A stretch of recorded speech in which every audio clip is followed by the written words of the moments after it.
Hello students, मैं पंकज दुबे आज आपके सामने क्लास 12th का थर्ड चैप्टर, जो कि आपको मालूम है क्या है, ह्यूमन रिप्रोडक्शन को लेकर आया हूँ। और मैंने पिछले वीडियोस में कई टॉपिक पढ़ा दिए थे, जैसे इसका पूरा इंट्रोडक्शन पढ़ा दिया था और मेल रिप्रोडक्टिव सिस्टम पूरा एक्सप्लेन कर दिया था, फीमेल रिप्रोडक्टिव सिस्टम एक्सप्लेन कर दिया था। अब उसी के आगे बढ़ना है हमें। तो जो अगला हमारा टॉपिक है वो है स्पर्मेटोजेनेसिस।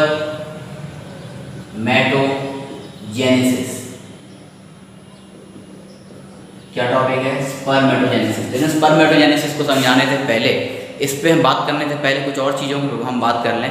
कुछ बेसिक चीज़ें about testis and where they are located and how they function. क्या होता है, कई ऑर्गेनिजम्स होते हैं, कई ऑर्गेनिज्म ऐसे होते हैं जिनमें ब्रीडिंग सीजन होता है। एक पर्टिकुलर ब्रीडिंग सीजन होता है, उसी ब्रीडिंग सीजन में वो रिप्रोडक्शन करते हैं, बाकी टाइम पे वो रिप्रोडक्शन नहीं करते। तो उनमें क्या होता है, उन्हें कहते हैं सीजनल ब्रीडर्स। क्या कहते हैं? Seasonal breeders. सीजनल ब्रीडर में ये चीज खास होती है कि इनके टेस्टिस बाकी नॉन ब्रीडिंग सीजन में एब्डोमेन में रहते हैं, और जैसे ही इनका ब्रीडिंग सीजन आता है वो टेस्टिस अपने स्क्रोटल सैक में नीचे आ जाते हैं, एब्डोमेन से बाहर आ जाते हैं। जब तक ब्रीडिंग सीजन चलता है तब तक वो टेस्टिस बाहर रहते हैं, और जैसे ही सीजन खत्म होता है वो टेस्टिस वापस से अंदर चले जाते हैं। ऐसा आपको हमें बैट्स में देखने को मिलता है। मतलब इनके टेस्टिस केवल इनके ब्रीडिंग सीजन में ही फंक्शनल होते हैं, बाकी टाइम पे वो तो एब्डोमेन में रहते हैं, तो वो फंक्शनल तो रहेंगे ही नहीं, क्योंकि इनमें ब्रीडिंग सीजन है। उसी सीजन में ये काम करेंगे, स्पर्म प्रोड्यूस करेंगे, उसी सीजन में ये लोग रिप्रोडक्शन करेंगे और टेस्टिस वापस ऊपर एब्डोमेन में चले जाते हैं। बैट्स में ऐसा ही देखने को मिलता है। ये एग्जाम्पल आपको समझ में आ गया होगा। कुछ होते हैं जैसे कि ह्यूमन बीइंग हो गए, लॉयन हो गया, ये जो एनिमल ह्यूमन लॉयन, इनमें क्या होता है, testis are always extra abdominal. यानी टेस्टिस हमेशा एब्डोमेन से बाहर किस में पाया जाता है? स्क्रोटल सैक में या स्क्रोटम में पाया जाता है। इसे कहते हैं स्क्रोटल सैक में या फिर स्क्रोटम, एक ही चीज़ है, इसमें पाए जाते हैं। कोई ब्रीडिंग सीजन नहीं होता पूरे साल, ये कभी भी ब्रीडिंग ये लोग कर सकते हैं, बिकॉज इनके जो टेस्टिस हैं दे आर ऑलवेज फंक्शनल। ये हमेशा फंक्शनल रहते हैं, और ये हमेशा एक्स्ट्रा एब्डोमिनल, मतलब एब्डोमेन के बाहर एक पाउच, जिसे स्क्रोटल सैक कहते हैं या स्क्रोटम कहते हैं, उसमें पाए जाते हैं। इनका कोई सीजन नहीं होता, इनका हर सीजन होता है। All around the year 24/7 they can reproduce. तो एक ये कैटेगरी होती है। एक दूसरे एनिमल भी होते हैं, जैसे कि इनके एग्जाम्पल लें, एलिफेंट्स एंड व्हेल।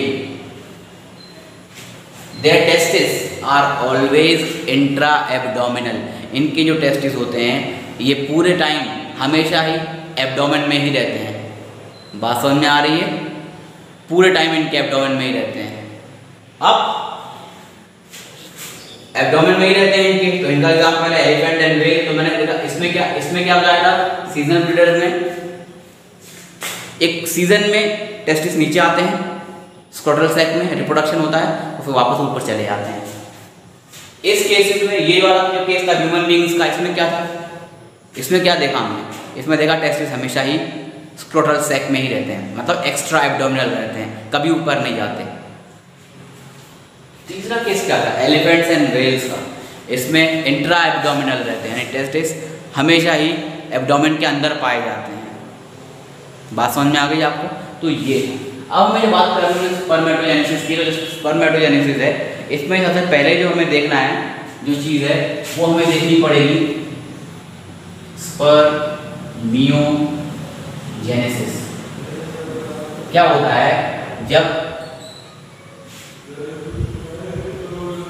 ऐसे स्पर्मेटोगोनिया या स्पर्मेटोगोनियम जब बन जाते हैं, उनका जो स्पर्मेटिड, उनका जो कन्वर्जन है, उनका कन्वर्जन ऐसे क्रोमोसोम्स में, जो सेकेंडरी स्पर्मेटोसाइट होता है, ये हम बताएंगे, फिर बात करेंगे। जब सेकेंडरी स्पर्मेटोसाइट कन्वर्ट हो जाता है ऐसे क्रोमोसोम्स में, तो इसी को हम कहते हैं क्या, स्पर्मियोजेनेसिस। तो हमें ये पूरा प्रोसेस पढ़ना है कि आखिर इसमें होता क्या है। अब ये भी 3 तरह के इसमें डिवाइड होता है। इसकी भी स्टेज होती है, कौन सी स्टेज, इसकी पहली स्टेज होती है कौन सी, स्पर्मेटोजेनेसिस में। स्पर्मेटोजेनेसिस में पहली स्टेज मानी जाती है वो होती है मल्टीप्लिकेशन फेज, फिर आती है ग्रोथ फेज, फिर आता है मैच्योरेशन फेज। बात समझ में आ रही है आपको। उसके बाद कहीं जाके ये क्रोमोसोम्स बनते हैं। तो हमें इस पूरे प्रोसेस में यही देखना है कि how actually chromosomes are form, chromosome बनते ये स्पर्म बनते कैसे हैं, इनका पूरा प्रोसेस क्या है। तो इनका प्रोसेस है स्पर्मेटोजेनेसिस। तो अब हमें स्पर्मेटोजेनेसिस के प्रोसेस को ही समझना है। तो अब हम उस पर बात करते हैं कि स्पर्मेटोजेनेसिस क्या है और एक्चुअली में ये होता कैसे है।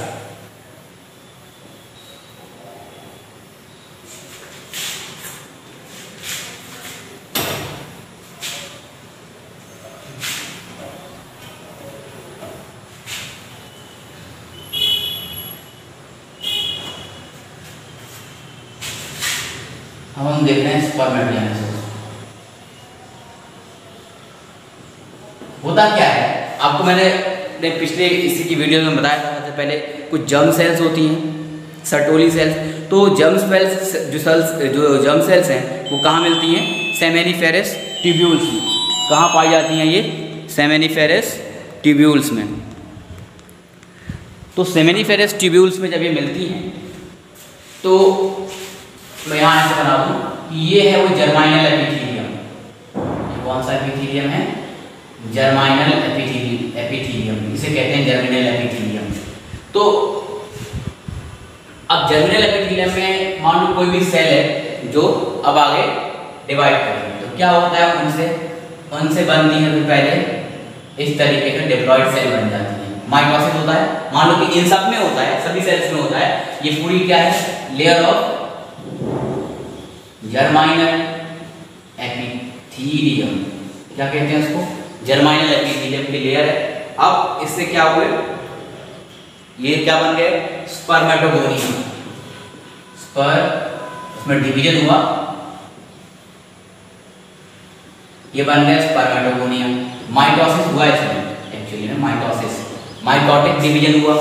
अब इनमें भी हुआ वो डिवीजन, तो इनसे दो और इनसे दो हुए। इसे ही कहते हैं क्या, मल्टीप्लिकेशन फेज। जो मैंने अभी आपको बताया था मल्टीप्लिकेशन फेज, वो यही था। ये बन गए, ये सब डिप्लॉयड है, ये सब यहाँ तक पूरे ये सब डिप्लॉयड है, ये भी डिप्लॉयड 2n नंबर है, डिप्लॉयड डिवीजन हो रहा है।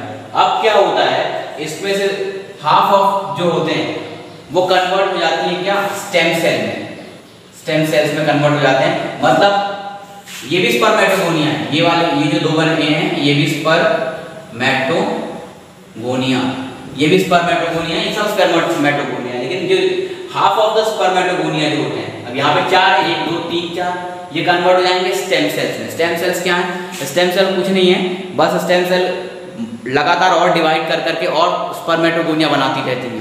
तो उनका कोई फिर बाद में काम नहीं रह जाता, क्योंकि वो बार बार मल्टीप्लाई करती हैं, क्योंकि ये कौन सा फेज चल रहा है, मल्टीप्लिकेशन फेज।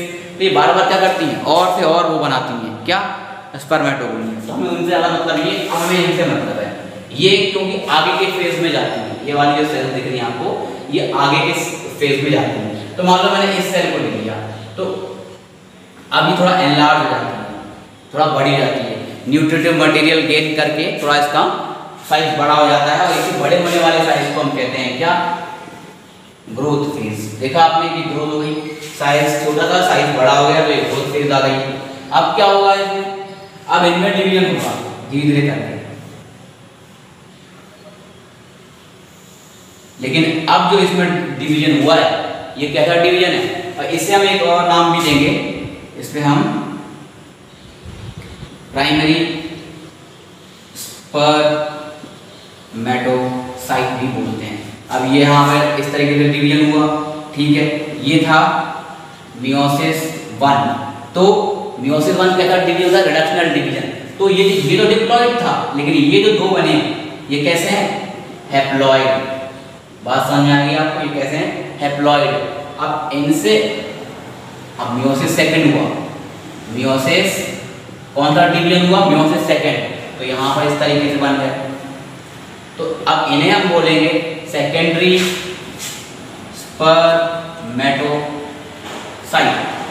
सेकेंडरी स्पर्मेटोसाइट बन गए। अब ये जो सेकेंडरी स्पर्मेटोसाइट है, अब यही आगे चल के कन्वर्ट होंगे किसमें? क्रोमोसोम्स में। ये जो सेकेंडरी स्पर्मेटोसाइट हैं ये इस तरीके से जो थे यही इन्हीं में कन्वर्जन होगा और ये आगे चल के किसमें कन्वर्ट हो जाएंगे? इस तरीके से ये आगे चलकर क्रोमोसोम्स में कन्वर्ट हो जाते हैं। तो मेरे ख्याल से आपको यहाँ तक समझ में आ गया होगा। इस वीडियो में मैंने जहाँ तक आपको बताया है कि किस किस तरीके से ये प्रोसेस पूरा चलता है, किस किस तरीके से क्या क्या होता है, और फिर इसके आगे कि ये क्रोमोसोम बनता कैसे है, हाउ दैट ये स्पर्मेटिड से किस तरीके से ये क्रोमोसोम बन जाते हैं, इनको हम देखेंगे। That we will see in my welcome back students. इससे पहले वाले वीडियो में आपने देखा था मैंने ये स्पर्मेटोजेनेसिस का प्रोसेस यहाँ तक बता दिया था और यहाँ पर स्पर्मेटिड्स बन गए थे ये 4। तो इसके आगे क्या होता है तो आपको मालूम है, इसके आगे मैंने बताया था कि ये जो स्पर्मेटिड है यहाँ पे स्पर्मियोजेनेसिस नाम का प्रोसेस होता है। ये कहते हैं स्पर्मियोजेनेसिस। अब उससे होता क्या है? ये स्पर्मियोजेनेसिस से ये जो स्पर्मेटिड है,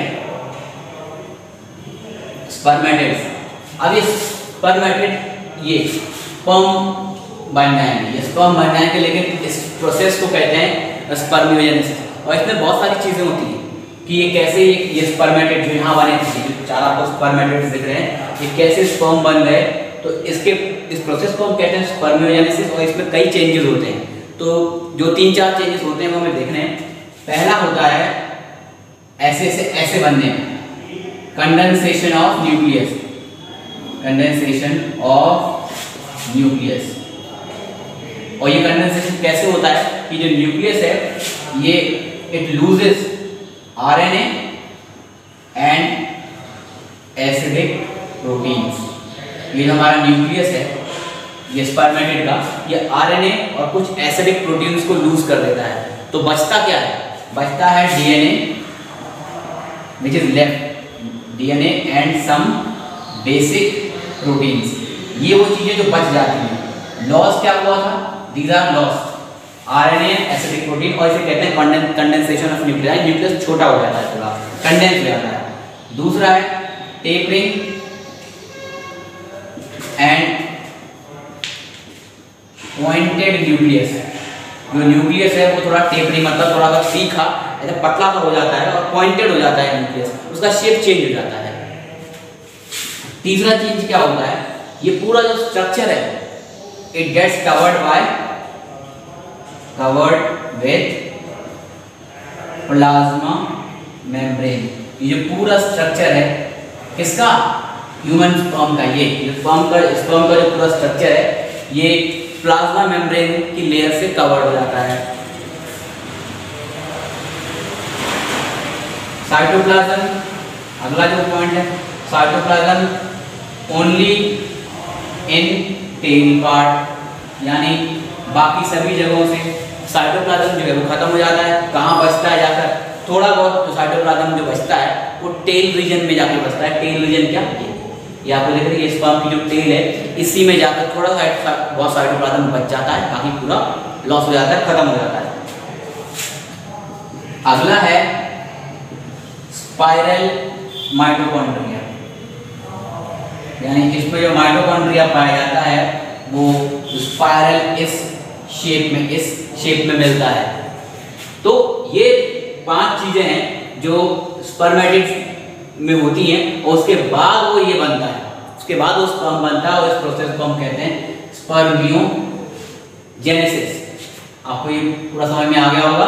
अब इसके बाद जो हमें बात करनी है वो स्ट्रक्चर ऑफ ह्यूमन स्पर्म पे करनी है कि हाउ इट लुक लाइक।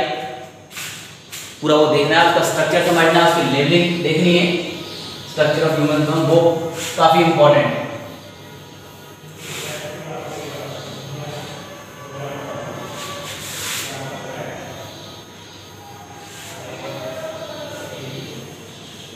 तो मैं इसे यहाँ ड्रॉ कर देता हूँ, इसका जो स्ट्रक्चर है वो कैसा दिखता है। जैसे मेनली जो स्पर्म जो है इसमें 4 part, it mainly consist of 4 parts. कौन कौन से 4 पार्ट्स मेनली इसमें रहते हैं स्पर्म में? पहला है हेड, नेक, तीसरा है मिडिल पीस, और चौथा है टेल। आखिरी पार्ट जो है वो टेल है। तो जो ह्यूमन स्पर्म है वो बेसिकली इन 4 पार्ट्स को लेकर या इनमें डिवाइड होता है, इनसे मिलकर बना होता है। तो हम अब जरा उसी का स्ट्रक्चर देखें। जैसे हमने कहा था न्यूक्लियस थोड़ा पॉइंटेड हो जाता है, तो ये आपको दिख रहा है थोड़ा पॉइंटेड है, और यहाँ पर इसमें डिप्रेशन सा पाया जाता है इस तरीके से। ये न्यूक्लियस है, ये न्यूक्लियस है। अब यहाँ पर एक स्ट्रक्चर पाया जाता है जिसे एक्रोसोम कहते हैं। ये कैप लाइक स्ट्रक्चर है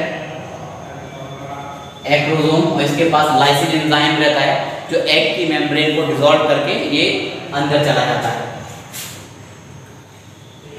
यहाँ पे लेयर पाई जाती है और ये पूरा आपको मालूम ही है।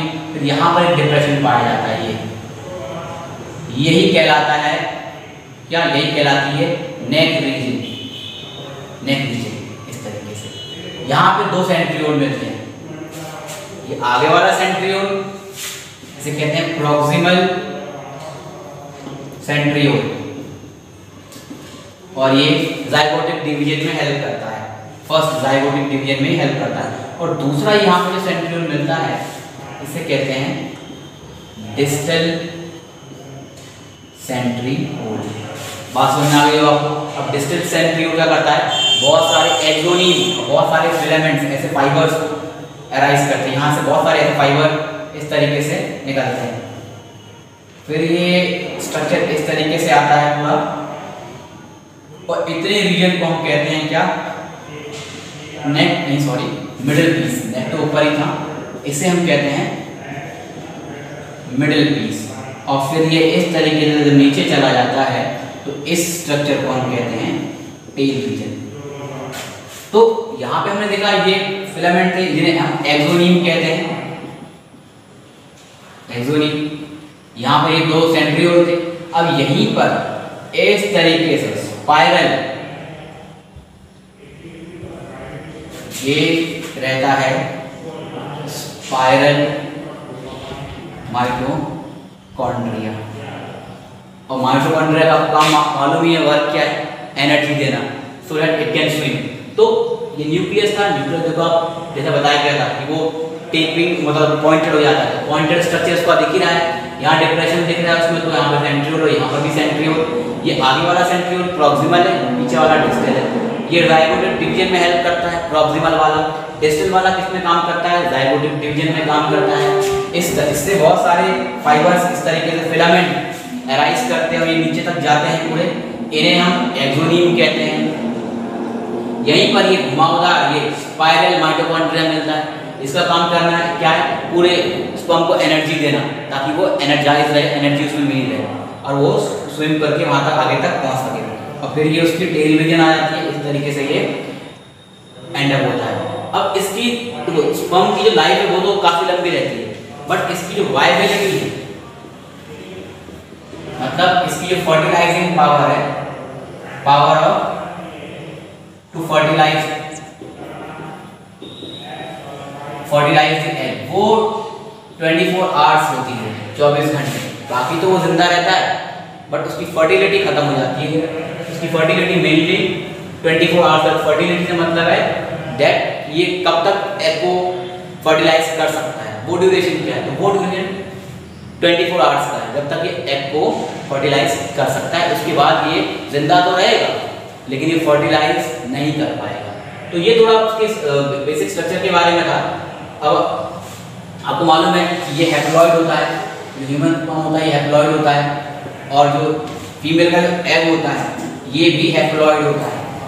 हैप्लॉइड का मतलब आप समझते हैं हाफ नंबर ऑफ क्रोमोसोम्स। तो इसमें भी एग में भी फीमेल एग ह्यूमन एग में भी half haploid number of chromosome रहते हैं, और इसमें तो रहता ही है, क्योंकि अपना जो ये जो कम रहता है, एक तो ये मोटाई होता है, मूवमेंट करता है, और ये हैप्लॉइड भी होता है, और ये की टेल एक फ्लैजिला की तरह मूव करते हेल्प करती है इसकी मूवमेंट में। तो क्या होता है कि अब ह्यूमन जो कम इसके पास दो तरह के क्रोमोसोम आपको मिलेंगे, एक्स और वाई, और आपको मालूम है फीमेल के पास केवल एक्स और एक्स।